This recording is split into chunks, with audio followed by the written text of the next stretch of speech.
Méditons un instant du jeudi 11 novembre 2021, jeudi de la 32e semaine du temps ordinaire année B, réalisé par le Père Franklin Floriste. Les textes soumis à notre méditation ce jour sont tirés de Sagesse 7, 22 jusqu'au chapitre 8, verset 1, Psaume 118-119, Luc 17, 20 à 25. En effet, voici que le règne de Dieu est au milieu de vous. Luc 17, verset 21b. Le règne de Dieu est déjà là au milieu de nous. C'est la parole de Jésus pour nous aujourd'hui. Si tel est le cas, il ne nous reste qu'à l'accueillir. Cela nous demande un peu de discernement et de sagesse pour ne pas tomber dans le piège dont parle Jésus lui-même dans l'Évangile. On vous dira, voilà, il est là-bas, ou bien, voici, il est ici. N'y allez pas, n'y courez pas. Luc 17, verset 23. Puissions-nous éviter un tel piège? En effet, le piège qui nous guette en tant que chercheurs de Dieu est l'insatisfaction. Le cœur qui cherche Dieu est toujours insatisfait. C'est un principe général. C'est pourquoi nous devons nous laisser habiter par la sagesse dans notre recherche. C'est déjà ça le plan de Dieu. Il nous donne en premier la sagesse pour nous encadrer, nous encercler et nous guider.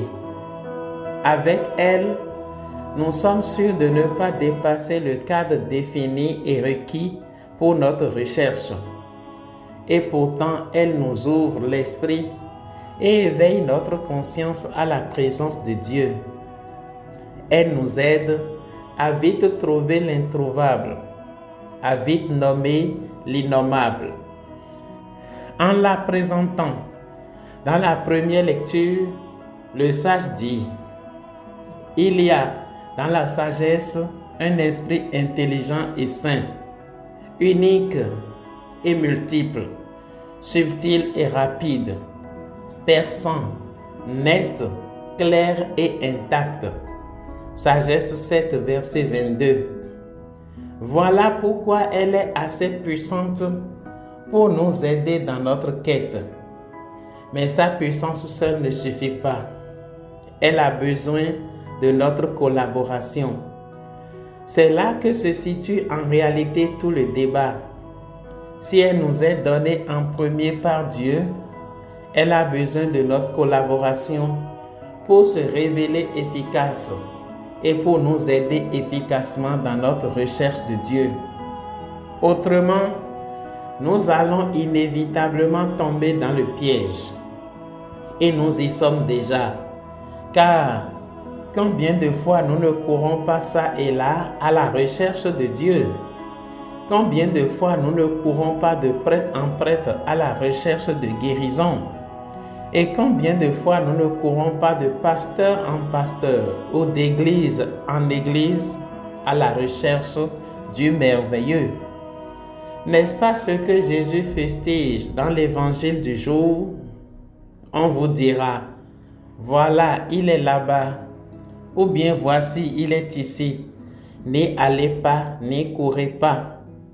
Dans ce sens, nous courons beaucoup, et seule la sagesse de Dieu pourra nous freiner.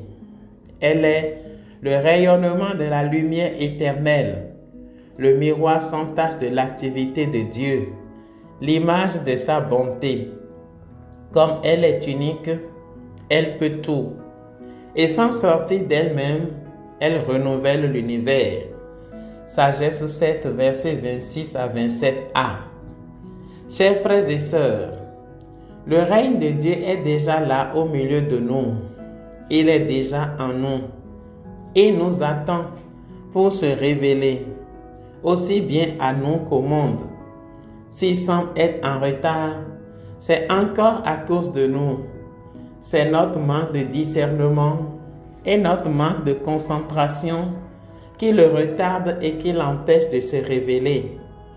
C'est notre détermination à le chercher ça et là et à courir dans tous les sens qui l'étouffent. Comme le psalmiste du jour, laissons notre visage illuminé par le Seigneur.